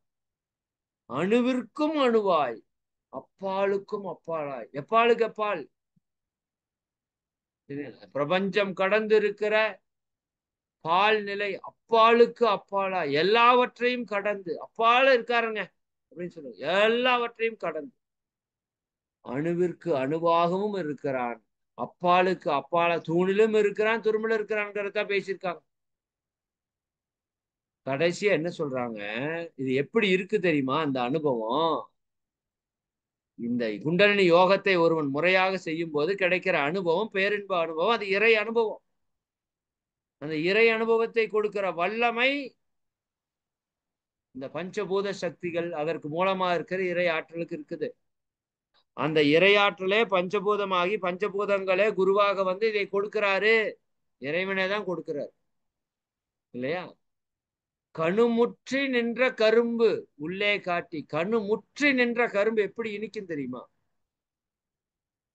அதனோட இனிப்புக்கு நிகர் ஒன்றுமே சொல்ல முடியாது. கணுமுற்றி நின்ற கரும்பு எங்க காட்டுறாரு? உள்ள காட்டுறாரு. வெளியே திங்கிறது இல்ல, உள்ள காட்டுறாரு. அந்த ஒரு இன்பம், இன்பம் இன்பம் இன்பம் உள்ளே காட்டி. சரிங்களா? பரம்பொருள் ஆகிய, மெய்ப்பொருள் ஆகிய, இறைவன் ஆகிய அந்த கரும்பின் சுவை இருக்கு பாருங்க, அது போல பல கோடி மடங்கு சுவை இருக்கக்கூடிய அந்த இறை மெய்ப்பொருளை நாம் அதனோடு இணையக்கூடிய அந்த உணர்வை கொடுத்து, கூடும் மெய்த்தொண்டர் குழாத்துடன் கூட்டி நல்ல அடியார்கள். இப்ப நாம எல்லாம் கூடியிருக்கிறது எப்பேற்பட்ட சபை பாரு. சரிங்களா? இறைவனை, உண்மையான இறைவனை நோக்கிய பயணத்தில் இருக்கிற நல்ல புனிதமான ஆன்மாக்களோடு நம்மை எல்லாம் ஒன்றிணைத்து, கூடும் மெய்த்தொண்டர்னா இறைவனோடு இணைந்து நிற்கக்கூடிய தொண்டர்கள். குழாத்துடன் கூட்டி, அந்த கூட்டத்தோடு என்னையும் சேர்த்து, அஞ்சு அக்கரத்தின் அரும்பொருள் தன்னை நெஞ்ச கருத்தின் நிலையறிவித்து, அந்த பஞ்சாட்சர மந்திரம் என்று சொல்லக்கூடிய 5 எழுத்து மந்திரத்தினுடைய அரிய பொருளை நான் உங்களுக்கு சொன்னேன் இல்லைங்களா? இதுதான் மகரிஷி நமக்கு சொல்றேன். மனத்தினில் தெளிவாக அதை உரைத்து தெளிவு பெறச் செய்து தத்துவ நிலையை தந்து. தத்துவம்னா என்ன? தத்துனா அது, துவம்னா நீ. தத்துவ நிலைனா நீயே அதுவாக இருக்கிறாய் என்று பொருள். தத்துவமசி என்றால் நீயே அதுவாக இருக்கிறாய். தத்துவ நிலையை தந்து அந்த மெய்ப்பொருள் நிலையை நமக்கு கொடுத்து, எனையாண்ட வித்தக விநாயக விரைகள் சரணை. காலம் கருதி ரொம்ப வேகமா சொல்லிட்டேன். சரிங்களா? இது எவ்வளவு நேரம் எடுக்கணும்னு பாருங்க. இது ஒரு பெரும் விளக்கமா நடத்த வேண்டிய ஒரு கவி இது. சரிங்களா? இதுக்குள்ள மொத்த மகரிஷி கொடுத்த மொத்த ஞானத்தையும் ஔவையார் அந்த 72 வரிகள்ல எழுதி வச்சுட்டு போயிட்டாங்க. சரிங்களா? சரி, இப்ப நாளைக்கு விநாயகர் சதுர்த்தி. என்ன சொல்ல வர்றாங்க அப்படின்னா, ஃபைனலா குண்டலினி யோகத்தை ஒருவர் முறையாக சரியாக செய்து வந்தால், இதற்கான தத்துவங்களை சரியாக புரிந்து செய்து வந்தால், இப்பிறவியிலேயே மிக விரைவாக நாம் அனைவரும் இறையுணர்வை பெற முடியும், பேரின்பத்தை அனுபவிக்க முடியும். தான் கான்செப்ட்.